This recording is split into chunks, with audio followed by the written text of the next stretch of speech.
बड़ी और अहम जानकारी के साथ करेंगे। बड़ी खबर आ रही है, उससे आपको रूबरू कराएंगे। हरियाणा में एंटी टेररिज्म स्क्वाड यानी एटीएस का गठन। पंचकूला में होगा एटीएस मुख्यालय। 2 एटीएस पुलिस थानों का भी गठन होगा। पंचकूला और गुरुग्राम में एटीएस थाना आतंकवाद से जुड़े मामलों से प्रभावी ढंग से निपटाने के लिए गठन किया गया है। एटीएस की गृह विभाग ने अधिसूचना जारी कर दी है। राज्यपाल ने सीआईडी के अंतर्गत एटीएस का गठन किया है। एटीएस का नेतृत्व आईजीपी रैंक के कम स्तर का अधिकारी करते हुए नजर आएंगे। सीआईडी प्रमुख के जरिए डीजीपी को रिपोर्ट की जाएगी। ये बड़ी जानकारी आप तक पहुंचा रहे हैं। ये बड़ा अपडेट आता हुआ, सीआईडी प्रमुख के जरिए डीजीपी को रिपोर्ट जाएगी। हरियाणा में एंटी टेररिज्म स्क्वाड यानी एटीएस का गठन किया गया है। पंचकूला में एटीएस का मुख्यालय होगा। इसके साथ ही 2 एटीएस पुलिस थानों का भी गठन किया जाएगा, ताकि जो भी आतंकवाद से जुड़ा मुद्दा है, टेररिज्म से जुड़ा, उसको निपटाने के लिए एटीएस प्रभावी ढंग से काम करता हुआ नजर आएगा। एटीएस के गृह विभाग ने अधिसूचना जारी की है।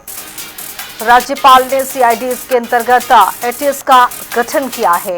एटीएस का नेतृत्व आईजीपी रैंक के कम स्तर का अधिकारी करते हुए नजर आएंगे। सीआईडी प्रमुख के जरिए डीजीपी को रिपोर्ट भी भेजी जाएगी।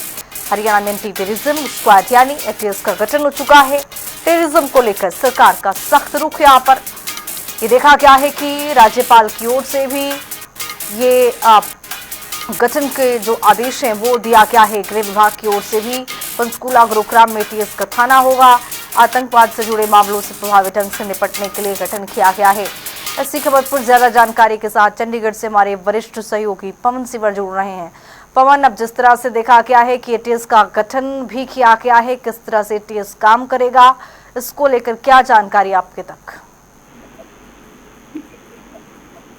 जी बिल्कुल, एंटी टेररिस्ट स्क्वाड का गठन हरियाणा सरकार ने किया है और बजट सत्र के दौरान ही हरियाणा के मुख्यमंत्री नायब सिंह सैनी ने घोषणा की थी और ये कहा था कि हरियाणा में एटीएस गठित की जाएगी और इसी के चलते अब हरियाणा सरकार ने एटीएस का गठन कर दिया है। इसकी अधिसूचना जो है वो जारी कर दी गई है और एडीजीपी स्तर का जो अधिकारी है वो एटीएस को जो वो हेड करेगा और इसके साथ ही 2 जो थाने हैं वो एटीएस के बनेंगे, एक पंचकूला में और एक गुरुग्राम में। पंचकूला में जो थाना होगा उसके तहत कई जो प्रदेश के जिले हैं वो रहेंगे, जिसमें कैथल, कुरुक्षेत्र, अंबाला, ये जो जिले हैं ये पंचकूला जो थाना होगा एटीएस का उसके तहत आएंगे और गुरुग्राम जो पुलिस का एटीएस का जो अलग थाना बनेगा उसमें फरीदाबाद, गुरुग्राम, रोहतक, रेवाड़ी, उस क्षेत्र के जो जिले हैं वो उस गुरुग्राम थाने के तहत आएंगे। तो ये एक बड़ा फैसला जो है वो हरियाणा सरकार ने लिया है। एंटी टेररिस्ट एक्टिविटीज के खिलाफ सरकार ने बड़ी चोट करने का फैसला किया और इसी के चलते एटीएस का गठन हुआ है। जी चलिए, बहुत शुक्रिया पवन, तमाम जानकारी के साथ जोड़ने के लिए। एटीएस का नेतृत्व आज भी रंग के स्तर के अधिकारी करेंगे। सीआईडी प्रमुख के जरिए डीजीपी को रिपोर्ट दी जाएगी।